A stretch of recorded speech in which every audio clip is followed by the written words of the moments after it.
Hey everybody, welcome to my channel. Thank you for viewing my video. So today it's going to be a vlog. As you guys can tell by the title of this video, I'm just going to show you guys throughout, I'm just going to bring you along throughout the day or whatever. Alright, so first thing that is on my list, I really do need to clean my desk because it looks a mess. Okay, it looks a mess. Let me just show y'all what it looks like. So y'all see all of this? All of this just a mess, okay? So let me go ahead and get started.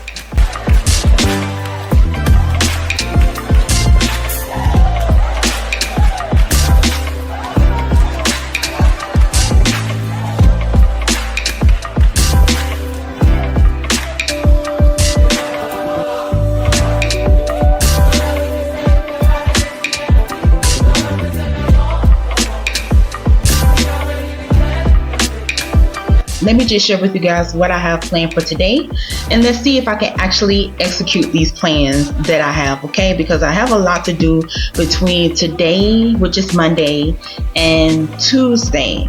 Now, Tuesdays are usually my filming days, and Monday is usually like my admin behind the scenes or whatever, but I am a week behind schedule because I did have a family emergency and I had to do some traveling. So now I'm just trying to get back into the hustle and bustle of everything. But let me go ahead and check my email, make sure I don't have any new emails.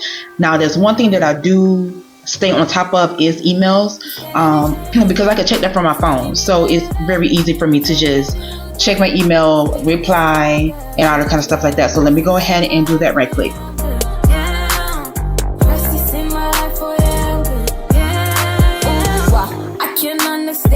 Alright, so I checked my email. There's nothing new there because I was already on top of it. I already responded to some people. I'm also a part of some non-profit organizations that I am kind of like over their email as well. So I already did that. So now let me show you guys my filming process for my videos, okay? And like I said, I use Trello for this, okay? Trello. I've been using this for like years. I love it. Everything that I do, everything that I need is in Trello. Okay, so let me just show you guys that right quick. Alright, so this is everything that I use for Trello. I absolutely love it. And let me just show you guys some other stuff, because a lot of people use Notion, I think that's what it's called. But to me, I feel that Trello and Notion are almost the same in some ways, okay? But basically, just this is how I use it. Let me see, is that it? Focus. And this is a video that I already uploaded, but basically I just have the title. You can label it in different colors if you want to, and then it has a date that you can put up there to when it's completed, and I put my notes in it and everything. And I have a checklist down here at the bottom that just says film, edit, uploaded shorts and everything like that, and then you can put like a due date on there and everything. So I really love Trello. This is just a little bit, but I really love Trello. So one thing that I'm going to do, because it is the beginning of the week, is make sure that my post for this week is scheduled to go out, and I use Canva, and I use Meta Business. I think it was Meta Business Suite for Facebook and Instagram. Because I found out that's where my clients are, Facebook and Instagram. I don't know about YouTube. I'm still trying to get into the algorithm. Yeah, so I do find that I have more engagement through Facebook, and I just keep Instagram because a lot of businesses and a lot of people go to Instagram. So just to make, because one thing that I hate, like it just irks me, is that when I see a business or an ad for something and I click on it, and then I'm going to their website, and the website is just like, okay, it looks trustworthy, it looks good, let me see what their social medias look like. And their YouTube is like one video that was like 2 or 3 years ago. Their Facebook is like, I don't know. And then the Instagram was, their last post on Instagram was like in 2023 with like 2 to 3 pictures, so it's like, I don't really trust you. So I try to keep my Instagram up and running. I really don't use Instagram like that, but I do just try to keep it up and running just in case somebody do like find me on Instagram, they can see that I'm a real person, a real company, and I am, just alive. Okay, this is not something old and stale. Okay, and then YouTube, I'm still trying to get into the YouTube algorithm. I really do like YouTube, even though I don't get a lot of views, but I'm just growing as a person. Is helping me become more comfortable in front of the camera and speaking, because I do want to be a motivational speaker. So let me show you guys what I mean when I say how I use Canva. Instagram type template, the three across. So I know how my Instagram is going to look. My Instagram right now does not have a theme. It is kind of like random looking, but to me, it gets the job done. Is giving the information the way that I want it. It's giving the information that I want it to give. That's how I use Canva. And then once I have the layout of the pictures and the videos and everything how I want it to look, then I upload that into Meta Business Suite. That's the name of it. Let me see what's the name of it. Yeah, Meta Business Suite on Facebook and Instagram. And I can stay, ahead for that. Like as of right now, my stuff is scheduled all the way up to the end of March. And if there's something that I want to, I guess like add, I can go ahead and add it, or I can just upload it as a story, upload it as a post, or upload it as a reel, pretty much. Okay, so right now let me go ahead and just make sure that is how I want it to look.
Everybody, so I just got through scheduling all of my posts from today to the end of March. I thought I did it before, but it was only till the end of February, so I went ahead and continued on to March, so I don't have to worry about that. All of my posts that I'm going to schedule, all of the posts that I want to post, whether it's a story or reel or whatever, is already planned out in Meta Business Suite for Facebook and Instagram, so I don't have to worry about that. Alright, so now what I'm going to do is just look for some rooms, some hotels and everything, because my birthday is coming up and I want to take a mini trip with just me and my family.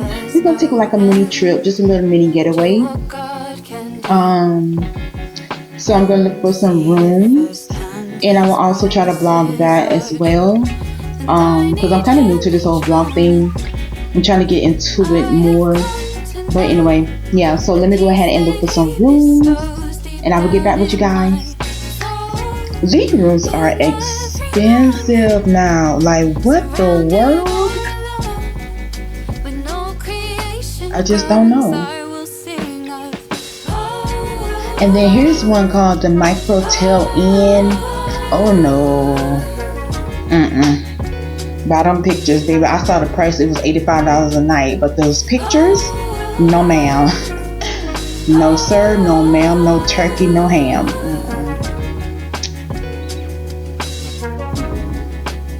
I'm only staying one night. I'm just staying one night. I'm just gonna be there. I'm just gonna basically go in the morning, drop off my luggage, do what I got to do for that day, come back, go to sleep, and then that next morning, I'm gone.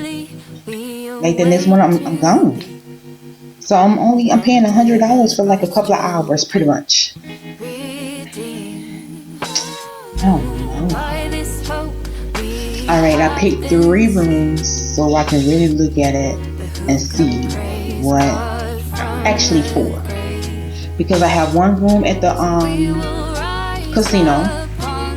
Because I'm going to be spending money, then I might as well spend money worth it, you know. So the casino, and theirs is $159 a night. Then I have the country Inn and Suites for $102 a night. The Hyatt place, if I'm pronouncing that right, for $99. And then I have the Courtyard by Marriott for $109. So I feel like out of those 3, with the pictures, the ratings, the stars, how many people actually stayed, the reviews and everything, I feel like those are the top 4, really the top 3 that I'm going to choose from. I'm not going to stay at the casino. It's too much money, but it's worth it. I feel like it's worth it. Because I'm the type of person, like when I go out of town, no matter what city I'm going in, what state, I like to sightsee. So I like to sightsee with history. I'm always looking into Black history and food, okay? Black history and food, like, ooh, Black history and food. So I'm going to look at those 3. Now what I'm going to do is just work on some workbooks. I have some workbooks that are free for you to download, then I have some that you have to pay for. It really depends on how many pages the workbook is determined if it is free, because I have one workbook that is like 2 pages and that's a free one, and then I have some that are like 10 pages and that's the one you have to pay for. So let me just go ahead and work on some workbooks right now. I'm going to work on another workbook, and this is for survivors, and these workbooks are a mini I don't want to say a mini session, but they are taken from a cancer coach session. Okay, so if you are someone that's never heard of a cancer coach, really don't know what a cancer coach is or how it can help you, I really highly recommend that you download the workbook so you can get a sense of idea or like a little sneak peek about how cancer coaching works, what it is, and the kind of questions that are asked with cancer coaching. Okay. Oh, let me go check on my food. Make sure to see if it's done. I was like, what was I doing before I quit? Before I had paused, because I get sidetracked so easily. Oh, and then another thing that I want to do is, I gotta write this down as well, is look for different ways to redo my office, because this is like my office, my YouTube studio, my chill out spot, inventory for my business. You know what I'm saying? Like, this is like a 4-in-1. Right now, the way that it's flowing, like the feng shui of my office, it really does work for me. I really like it, but it just looked like a bunch of gibberish. Like, it just looks very, there is no, I don't know. Hold on. Oh, let me just get back into focus, because my mind is all over the place. My mind constantly jumps. Focusing is something that's really hard for me to do. Chemo brain is very real. Okay, it affects how your mind works. You can't multitask. You can't concentrate. You can't remember things. Word slur. I did graduate college, however the first time I did flunk out, because 1, I was doing treatment, and then 2, I had chemo brain and I was not ready to go to college. I just jumped in because I didn't want to be home anymore. It even affects the way that I work. I've had corporate jobs where I had to really read stuff, a lot of reading and all that kind of stuff like that, and that was the worst for me. So I had to quit those jobs and do more hands-on work.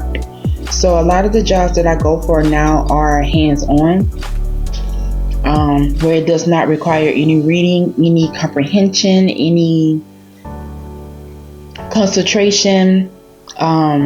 There's no details that I have to pay attention to. I need a job that is strictly hands-on, and I do it, and then that's it. There's no thinking behind it. Nobody really tells you that you have to find a job that is willing to let you out from work so you can go to treatment. And then once you're done with treatment, or in the midst of treatment or whatever, or when you're in remission, the effects that it has on your mental state, your thinking process. And a lot of times people have trouble because they think that, okay, I'm through with treatment, I'm through with cancer, I'm cancer free, I could just jump back into work. When it's like, no, you can't.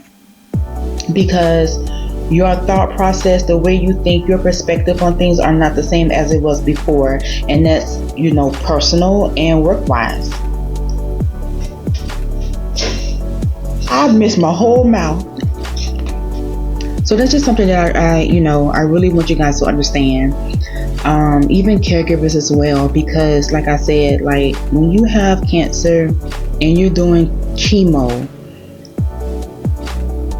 the toll that it takes on your body physically is one thing, but the mental process is another. And people really don't talk about the physical, and people really don't talk about the mental side of it.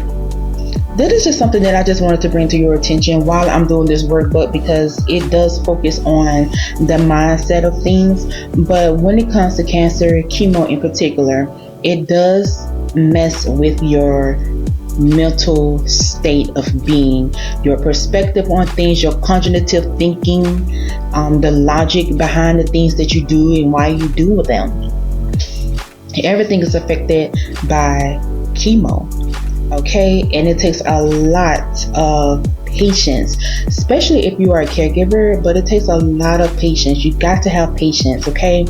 And then not only do you need patience for like your CP, but if you are the CP, you have to have patience with yourself as well, because especially if you're older,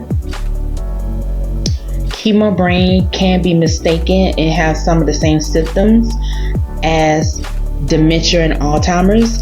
So, but going back to just going back to me and this whole work field thing, because I have had many jobs, and I'm still trying to find like what works for me, because I've had positions, like I said, in corporate. I have positions where I was like office manager, supervisor type stuff, where it's a lot of paying attention to details. I had to read a lot of stuff. There was a lot of stuff that did not capture my attention. I pretty much just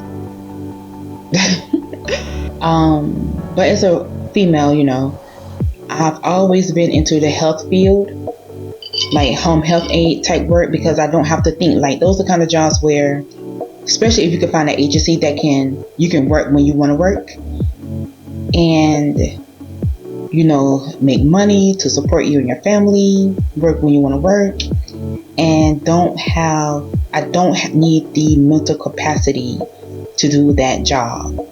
I even had jobs kind of similar to I had jobs that are similar to Amazon, where you deliver packages. I could work whenever I wanted to work, on whatever day it said I wanted to work. The money was pretty good, and it wasn't a toll on my mental health to do those type of jobs. The only downfall to that job for me is that even though I can work whatever day that I wanted to work, but I had to work that entire day. So if I wanted to work on Monday, I'd be working all day Monday from like 8 to maybe from 8 to 8, or from 7 to 7. But if I didn't want to work that day, I didn't have to work that day. But if I did choose to work that day, I will be working, more than 8 hours probably. So there was another thing about it, because, now you have to You have to find a job that is willing to work with you, because I did work for a hospital. And I ended up having to quit because they did not want to work with my schedule at the time. I want to say this was last year, February 2024, February. It was time for me to do my treatment. It's not chemo, but it's treatment, and it's a steroid. It's steroid, IV steroid. But I am a type 2 diabetic, so my glucose is running from like 5 to 600, and I was constantly sick. So there were days where I wasn't able to work, and they really didn't want to work with my schedule. You know, I ran out of disability. Well, I ran out of short-term disability, and I ran out of PTO. So I had to quit that job and had to find something else that's willing to work with my schedule. But anyway, I'm gonna go ahead and end this video right here. If you have been affected by chemo burn as well, please comment down below. Tell me your story. I would love to read it. I can also share it if you want me to with other people as well. The sun is going down, so let me go ahead and lock up and just finish these workbooks, and I will talk to you guys on the next one.